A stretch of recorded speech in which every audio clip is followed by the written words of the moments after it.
There's all kinds of foundations where you can turn a passion that you love into an opportunity to give back, whether it's music or arts or sports. Welcome back to Real Role Models, a space where I chat with people who have been inspiring, motivating, making huge changes not only in their lives, but the lives of other people. Today, I'm joined by a young gentleman who not only takes the time to coach kids' football team, but also really encourages them to pursue and seek out different career opportunities and also educational paths. So please welcome all the way from Texas, Mr. Hani Arafat. Hey, lovely intro. Thanks for having me. Thank you for agreeing to do this. It's good to see you again after some time. Yeah, I think just before recording, we were discussing that it's been almost 10 years since we last met up face to face. So yeah, time flies. So we're going to jump straight into this. As I think we're all aware, the day can really run us. We go to work, we come home, we cook, and any free time that we have, we usually spend it on ourselves. So what really motivates you to take the time to coach these kids and to really invest in them? That's a good question. I think when it comes from a place where you enjoy doing it, it almost becomes like something you're looking forward to, and it's not a chore, it's not a burden. And combining, I guess, two things that I really love, which is number one, the sport, number two, building a winning team, and number three, you start to develop these bonds and relationships with your players. So I coach under 17 boys, and they're a fun age. They're goofy. They're almost seniors in high school, so they're starting to talk about funny things and manly things, and it's fun to get involved. And sometimes our relationship can be kind of more father and son, but I'm not that old, so a lot of the times it's older brother type of thing. I think especially as a teenager, you have so much that's going on in your mind. To have you as that like older brother figure, I think it's so important to have. You're working, you're doing well for yourself. Congratulations. To be able to really look up to you and see that you've graduated from a great university doing something that you're passionate about. I mean, that's something as well. It's pretty cool. I think the organization we have and the way we're set up, it's a volunteer organization. So it's a case of we all love the game, and number two, we all want to give back. And we always kind of say that, number one, we want to build good football players and we want to build winning teams. Number two, and more importantly, is to build better people. So we stress very hard on education. It's a critical age group when you're dealing with under 17 boys, because now is the time that they're starting to think, or they should be thinking, or we push them to think, what am I going to do when I graduate? Not just setting yourself up, but setting up your family. And because our club is kind of catered to more underprivileged folks, pursuing education will really change your family's life. There's all these different routes that you can do.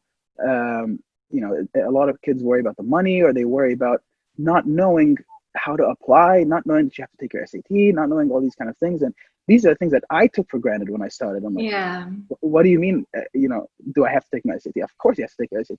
Even the parents don't know. If I had such a good life, I went to a good university and I was able to do this, there's no reason why these kids can't, especially when you see how intelligent some of them are. What do you think needs to be developed either in school systems or in cultures or communities or neighborhoods that allow them to really pursue or seek or just think about the opportunities that they do have? Number one, it's the awareness and knowing that, yes, there is education beyond high school. Yes, you should pursue it because this is what your life can be like. So I think that's number one. And number two is people that you can talk to and people that you can look up to that have gone through this and that can help you. Resources that are available that people just don't know about. And I know that as a coach, your job is to teach and to motivate, but has there been anything that the kids have taught you during this time? I'm going to answer in two ways. When I started, I didn't have much experience, but I always really wanted to get involved. And when I started, I was coaching under 11s. That was tough. They have really short attention spans. So I think, I lost my temper many times with these 8 and 9 year old kids. that was a learning curve. And then when I moved on up with under 17s, they already have a good enough technical knowledge of the game so that I can step in and do the part that I like more as a coach, which is strategy and tactics and mentality and how to win. So I think that's first I learned was being a better coach, number one. Uh, Two was there are people around you that aren't as blessed and aren't as lucky as you, and that you have a duty to look after these people if you can. So I think that I still remember the kind of realization I had that wow, like I've been living in a bubble this whole time. Because again, you think about the circumstances that you grew up in, to stepping into this organization where that's not the case, and just learning about some of the struggles that people go through, and just trying to find a way to give back and seeing how much I can give back with the minimum knowledge that I do have. If I can benefit just a couple of people, then I've done my job. If somebody wants to get involved as a coach, if they're passionate in a sport and want to teach kids, how did you, first of all, like seek out a club to volunteer in, and how can that person do the same? So for me, it was pretty easy. One of my best friends from college, he started this club. He played club growing up, and he always wanted to give back. I'd really wanted to do it. I knew I had a club, and I wanted to involve, but I didn't want to impose. So it was a case of I was always asking him, "Hey man, how's the club going?" And I said, "Hey, you want to come out and try?" And he didn't have to ask me twice. For others, it's easy as well. Honestly, whether it's in sports or outside of sports, there's all kinds of foundations where you can turn a passion that you love into an opportunity to give back, whether it's music or arts or sports. I'm not going to say there's always the opportunity to give back in the same way. I think our club is set up a little bit differently, where it's more catered to underprivileged kids and mentorship and things like that. A lot of the other clubs in the U.S., unfortunately, are run like businesses, and we're trying to fight these guys. Coaching under 11s must have been a memorable moment, but has there been You can has say there that been again. has there been any other memorable, good or bad Wow. experiences that you've had? Yeah, I'm gonna try to give you a couple, if that's okay. Because I Yeah, think amazing. Go for it. narrowing you down. First one was our under 17s team. We were promoted, so we were playing in a higher division. And I remember our last game of the season, after losing all these games, we said, "All right, let's finish it strong." We were playing the number one team in the league. They hadn't lost a single game. They were just stars. And then we went in, turned up, and just put on this unbelievable performance. Every player was just so on it, and I'll never forget that day.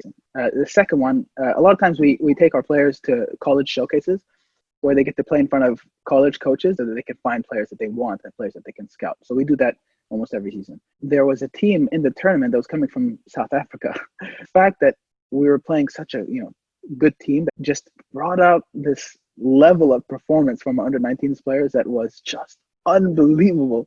And the last one I'll leave you with is totally separate, totally unrelated to football. Is we had organized a trip to go to my university. So I went to Texas A&M, a university here in Texas. I'd reached out to them and said, "Hey, I volunteer with this organization. We have a bunch of kids trying to get them to take education seriously.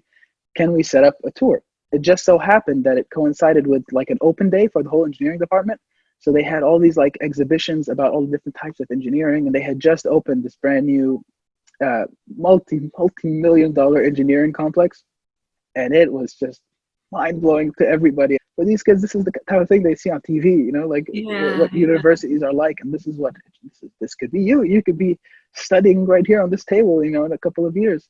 And I think one of the nicest moments is they were given a presentation about industrial engineering and what industrial engineers do. And afterwards, I had some of my boys come up to me and say, "Coach, is this what you do? Or this is your type of engineer?" Yeah, this is essentially pretty much what I do. So, and the nicest thing is when they come, like, "Oh, I want to be an industrial engineer, like Oh, Coach." bless So them. I think those are the moments that you cherish, just to get them inspired and to get them to want it. Has there been any kids that have gotten scholarships or that have gone on to university afterwards? Any success Yes. stories? Yeah. We had quite a few, just because of these college showcases. We play in front of a lot of college coaches. So our older kids, every year they get scouted and they go play. A couple of years ago, I think we had 5 or 6 of our boys team, our under 19 boys. They all went to play at the same university, Really, which wow. was with our girls team. Of course, they're phenomenal. They always get scouted. The girls, the boys are trying to get them to that level. My personal goal is for the kids that don't make it into college to play college ball, to continue to pursue it. Just because you're not playing ball doesn't mean you're going to give up on education. And if somebody wants to support the club, is there a means by doing it? Yes, you can contact us through our website. It's www.texaspremiersc.com, which is Texas Premier Soccer Club. Reach out to us via the website, and we're super happy because we need this kind of support. Just because we try to keep the barrier to entry super low for these kids, because a lot of them can't afford it. So we charge minimal fees just to cover our expenses, and sometimes even then players can't afford it. So we have to put on fundraisers and things like that just to be able to get by and pay league fees and pay rental fees and equipment and stuff like that. So obviously any kind of help, any kind of support is super appreciated. So that's texaspremiersc.com. Perfect. And before we end everything, if you could leave us with one key message or advice, what would it be? It's not so hard to give back. And sometimes you're looking for an opportunity, but you can't find something that you enjoy. It doesn't have to be a burden. It doesn't have to be a chore. Find a place or find an area or a foundation that you could get involved with that coincides with something you're passionate about, and it becomes easy. And you'll start to realize the difference you're making once you start pairing these two things together, which is passion and willingness to give back and make a difference. I love that. Thank you so much. Thank you so much for giving us the platform to, I guess, showcase what we do as a club and as an organization. Thank you not only for your time of doing this and having this chat, but thank you for being the big brother that those kids need, and for really taking the time to do something with all of your heart. And I'm sure it means a lot to them, and it's inspiring to everybody else who knows you and is watching this. So Thank you very much. Thanks a lot. Thank you for watching. I really hope that you enjoyed the video as much as I did making it. If you did, please like and subscribe. And if you know somebody who's inspirational, motivational in your life, or if you are that somebody and would like to share your story, please do reach out to me. Otherwise, keep on spreading the love and spread a smile a day.